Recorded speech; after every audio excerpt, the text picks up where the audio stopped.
Bismillahirrahmanirrahim. Assalamualaikum warahmatullahi wabarakatuh. Selamat siang, salam sejahtera bagi kita semuanya.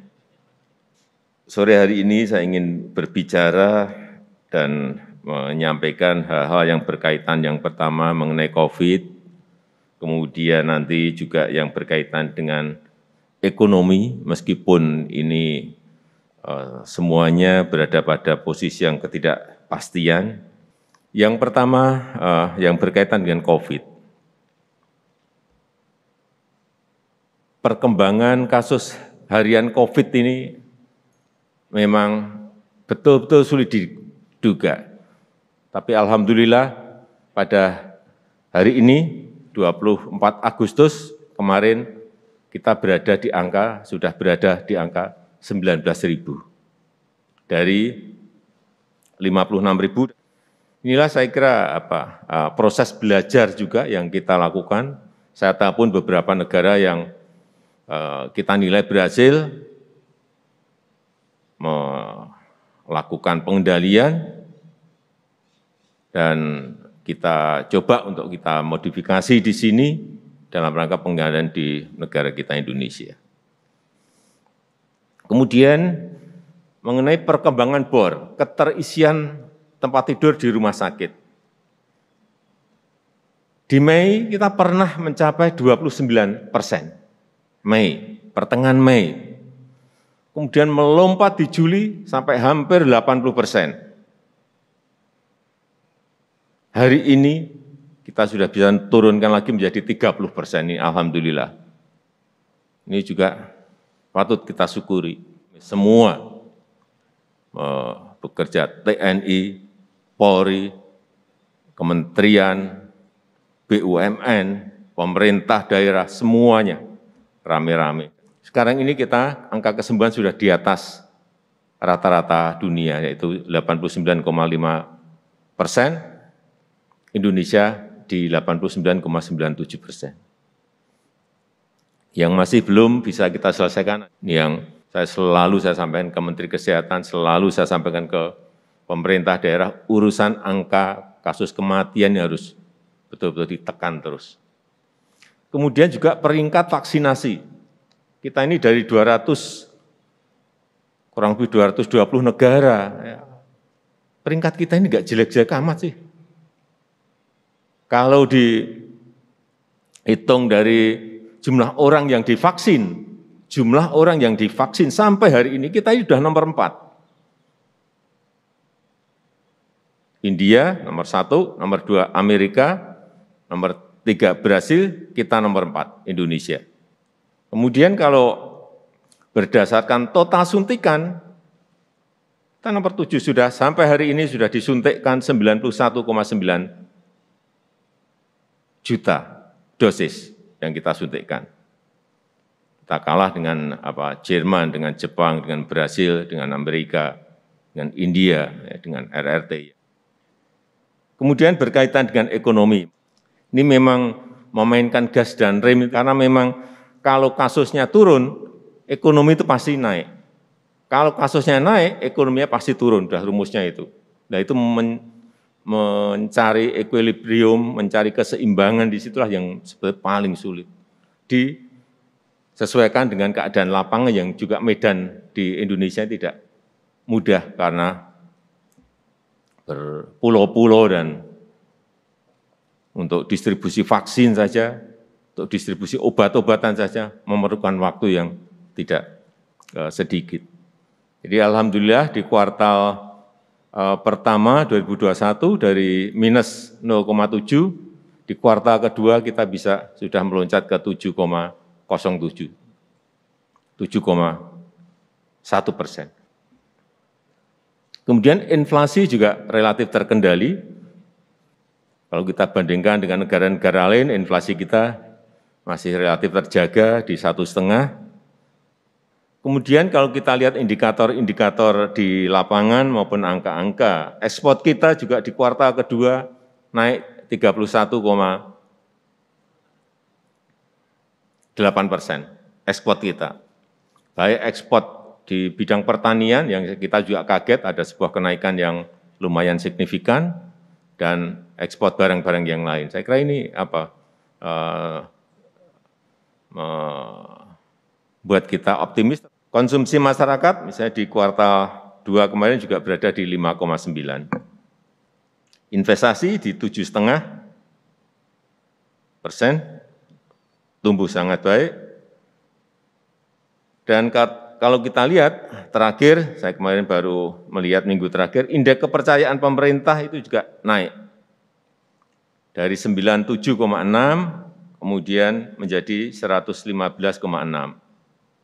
Ini juga kepercayaan konsumen, kepercayaan publik, kepercayaan masyarakat kelihatan dari indeks-indeks seperti ini yang angkanya selalu kita peroleh apabila surveinya selesai. Artinya ada optimisme, arahnya positif, tetapi juga kita tetap harus berada pada posisi kehati-hatian, kewaspadaan, karena memang sekali lagi sulit dihitung dan sulit dikalkulasi.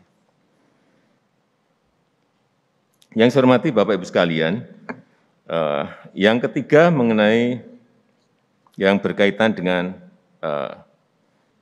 strategi ekonomi negara kita ini seperti apa sebetulnya. Kita sejak awal memang ingin membawa dari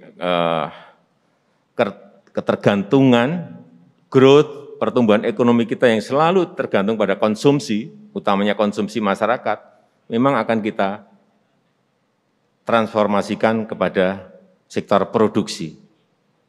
Bukan konsumsi, tapi nanti yang mendukung adalah produksi. Oleh sebab itu, semua komoditas yang kita miliki sekarang ini kita dorong untuk hilirisasi, untuk industrialisasi, yaitu yang berkaitan dengan misalnya nikel yang ke depan saya kira dalam waktu 3 tahun ini atau maksimal 4 tahun ini semuanya akan berubah menjadi barang jadi, dan juga yang paling penting adalah di lithium baterai listrik, baterai mobil listrik. Ini yang nanti akan menyebabkan nilai tambah di industri ini menjadi meningkat sangat besar. Dan juga boksit juga sama, akan kita hilirisasi dan sudah mulai ekspor. Pabriknya sudah jadi dan sudah mulai ekspor. Juga saya kira nanti komoditas yang lain juga sama. Kelapa sawit yang turunannya sampai banyak sekali, semuanya memang harus dihilirisasi semua. Sehingga nilai tambah itu ada di dalam negeri. Termasuk hal-hal yang berkaitan dengan pertanian, seperti porang. Porang ternyata bisa dibuat apa saja, dan nanamnya mudah sekali. Di tanah yang kayak apapun dia bisa hidup.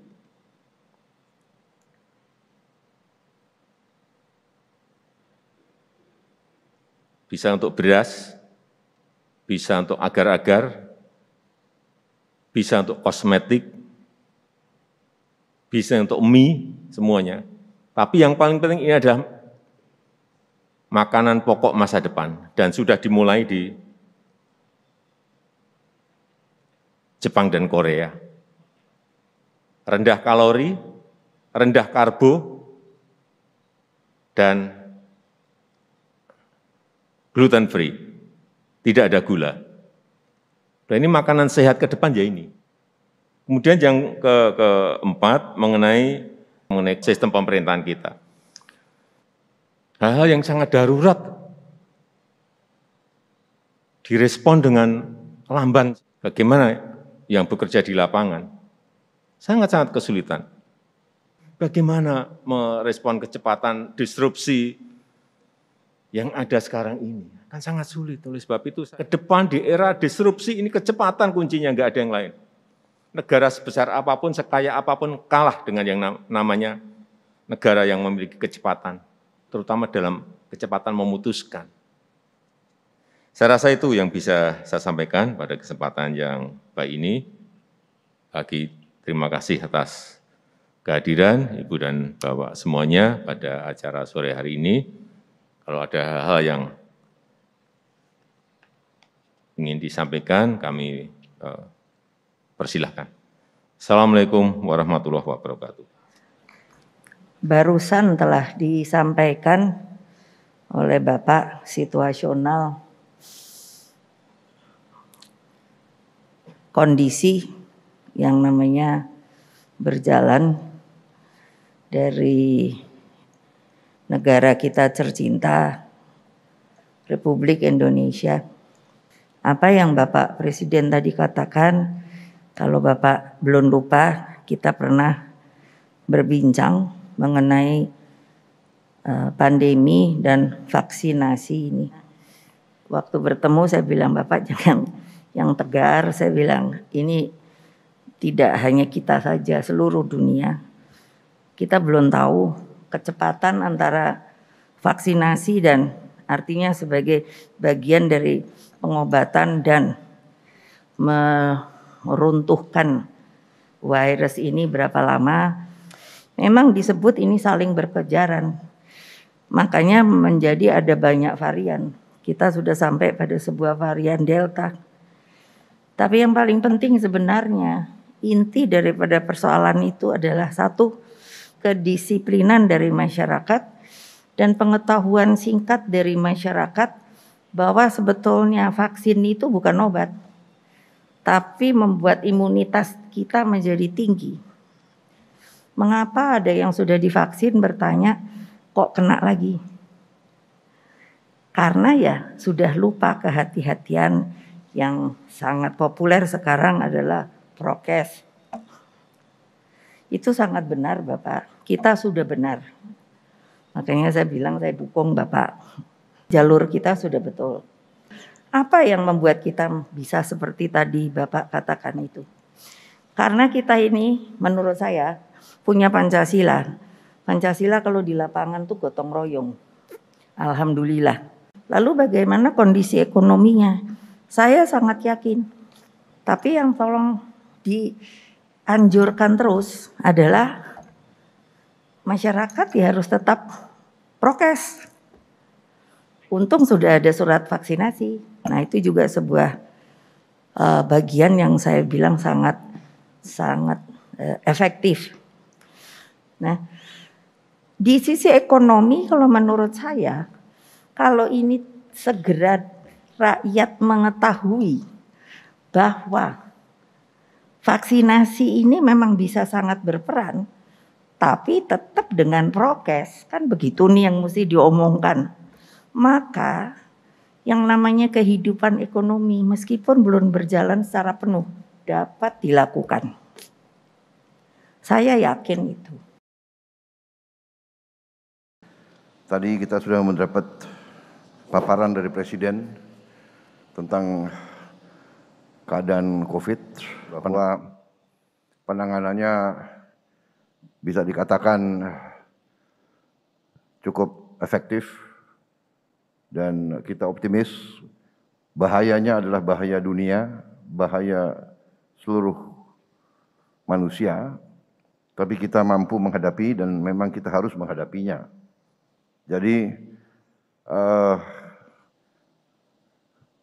kami rasa bahwa dengan suara-suara yang ingin memperkeruh keadaan itu tidak perlu dihiraukan. Kita sudah berada di jalan benar, jadi kepemimpinan Pak Jokowi efektif, Pak. Saya mengakui itu dan saya hormat sama Bapak. Saya lihat, saya saksi, saya ikut dalam kabinet. Kepimpinan keputusan-keputusan Bapak cocok untuk rakyat kita. Tim kita saya kira bagus. Tim kita di kabinet cukup kompak dan kita kerjanya baik, Pak. Jadi mohon Bapak jangan ragu-ragu. We are on the right track. Karena itu masalah COVID saya kira kita cukup optimistis. Bahwa ada kekurangan, ada keterlambatan vaksin itu saya kira yang dihadapi oleh banyak negara. Kedua yang Bapak sampaikan, ekonomi juga kita optimis, kita cukup baik.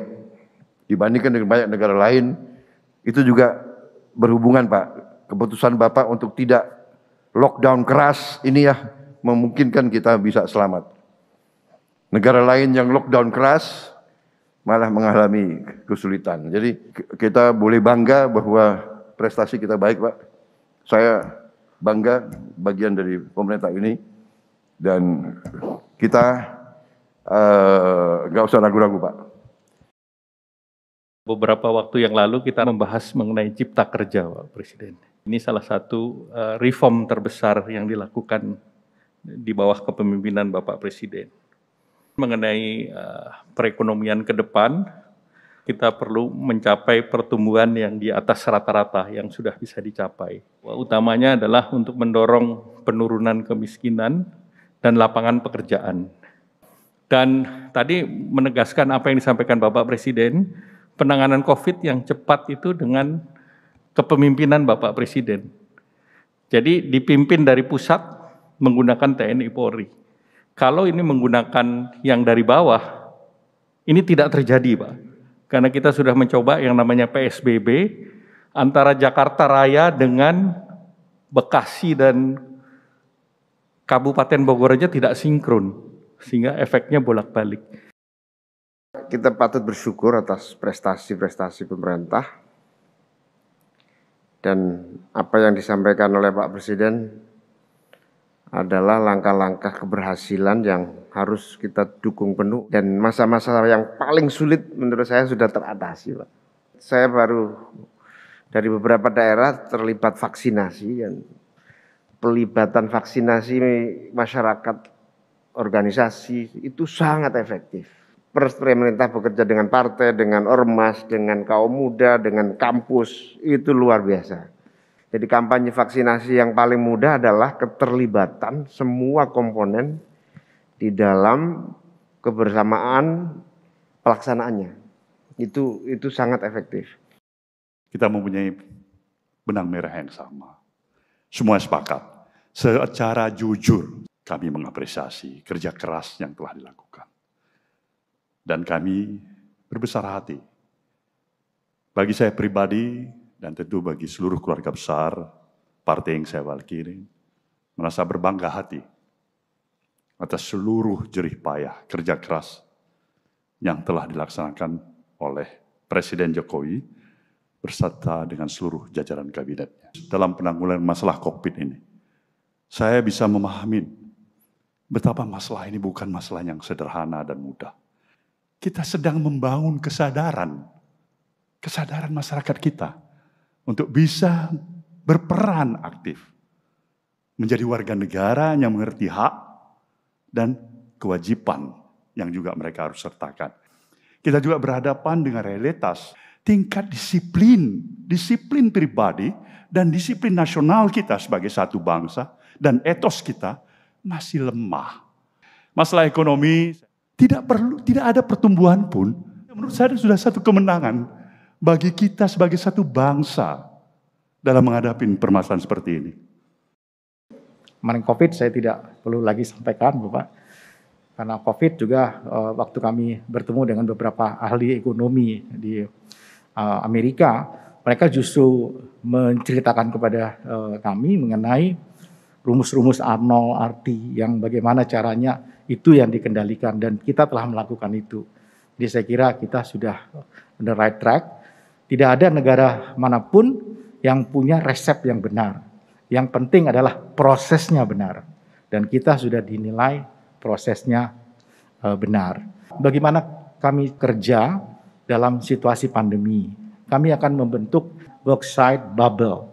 Jadi nanti ada border control, kemudian juga nanti ada emergency yard, ada emergency teras, kemudian juga logistik yardnya di tempat titik-titik yang Bapak Presiden sudah melihat kemarin, kami sudah lakukan.